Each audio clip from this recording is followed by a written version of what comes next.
Hello there folks, SeKo Starcraft here with game number 2 between Vibe and eXXe. Game number 1 is interestingly anticlimactic. If you have a chance to check it out, it shows how some really good control and some smart play by a veteran like Vibe was able to buy himself the opportunity to really get the win. So go check that out if you haven't, because I'm going to spoil it. The thing that was interesting, it wasn't just that the mutas eventually came out that were able to shut down a lot of the aggression that eXXe was going to throw across the map. It was that he got delayed so much by these small groups of speedlings, and that just got to his head. And then by the time he got to the wall, this big finished wall of Evo chambers with 3 spine crawlers behind it, even if he had decided to run into there, it still wouldn't have worked out in the end. Could he have stayed in the game? Potentially. Got up a spore crawler or 2 and slowly moved out. But the map that we were just on, the third base is so far away that you would just get hosed. It would turn into an hour-long game at best, I think, for eXXe to come out of there with a win. But we're on a 4-player map once again. A little bit more standard, a little bit more known between people. I still expect it to be a 2-base play. This is pretty hard in his ZVC to be able to keep your third base, just as in the last map. Vibe is scouting in the right direction here, but the Overlord from eXXe will see it, and therefore they'll know where each other are spawning just fine. We did have a 12 pool, it looks like, here, with a fast gas out of eXXe, and that's going to get scouted really fast. So that might hurt him with his overall strategy. Whereas we see Vibe finally decides that it's going to be time to macro a bit more. He's going to throw down that hatchery and go for a little more of the economy. Now, if the queen pops out in time, it should be able to kill the Overlord that comes in and scouts this. But scouting it is pretty important, so I would risk that venture regardless here. Just because eXXe knows where to send his zerglings, and he will have speed already cooking when this is all wrapped up here.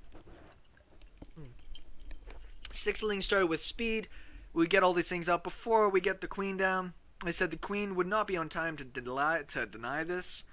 It would just mean that he could get a kill, and sometimes killing off that Overlord can be a pretty good little win in itself. Sees 6 zergling pops. I think he saw the gas. He didn't see the gas though. Is he? He's not going to scout for the gas. I'm actually really surprised about that. We do have a gas on this side and a pool just about to wrap up. So the problem is by the time these zerglings get across the map, we're going to have zerglings already out on this side. So I expect Vibe to be able to hold that hatch. And he should be starting his own speed here pretty soon. There is a hatch going down behind this, so it's not an all-in keep rallying zerglings strategy here. But we'll see what can get done. He might be able to get a little bit of damage in here. We have some lings who have popped out. Let's see if he can focus down a drone or 2. Little hesitant here. Almost snipes that one. Kind of surprised he hasn't pulled those away yet. He does not want to lose any of those early stage drones. And he does pull out a few workers to make sure he wards this back. Speed's about to finish though. But there hasn't been any more zerglings that have joined the fray since he had that initial batch. So that kind of defeats it a bit for me there. If you get that really fast speed, you get down, those extra zerglings out instead of economy, you gotta get some damage in to make those worthwhile. And we really haven't seen that at all. And Vibe's gonna play extra defensive here. He's got his own baneling nest on the way. He's gonna help with a wall off. Only 2 people in gas. I'm sure that's intentional, because that's all the thing he needs to be able to support the banelings he wants.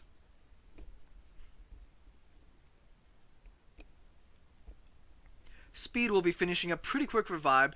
Big round of drones going out, so we've got 21 drones to 18. And actually that's about to change a lot once this next batch finishes. And we have more zerglings on the way now from eXXe. Vibe was not able to get in a scout, and it looks like he wants to maybe hide his zerglings. He's going to go for a mass all-in baneling zergling thing. Losing an Overlord, really unfortunate there for eXXe. Oh, it might get away. Oh, come on! Whoa, no. 1 hit. So we have actually a bunch of speedlings. Baneling's already out for Vibe. Looks like he might want to be a little aggressive here. All these zerglings that are popping out now, he doesn't have any banelings started of his own. So these banelings could be funky. Behind this, he's still droning up. Look at the drone lead here for Vibe. 33 over 18.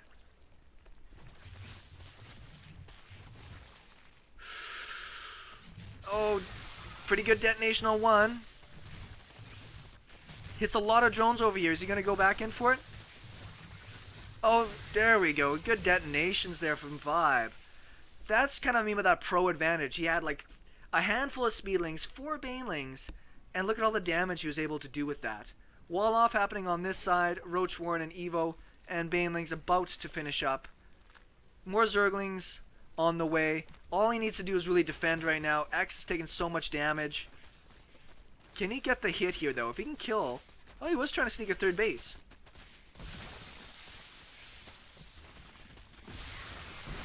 Nice trade of banelings. Traded 2 banelings for I think 4 or 5. Great hits there. And the GG again from X. X does not appear to want to play out long games. And this is WCS, so I'm a little surprised. Still, great plays out of Vibe there, showing how early game ZVZ is really about just great control.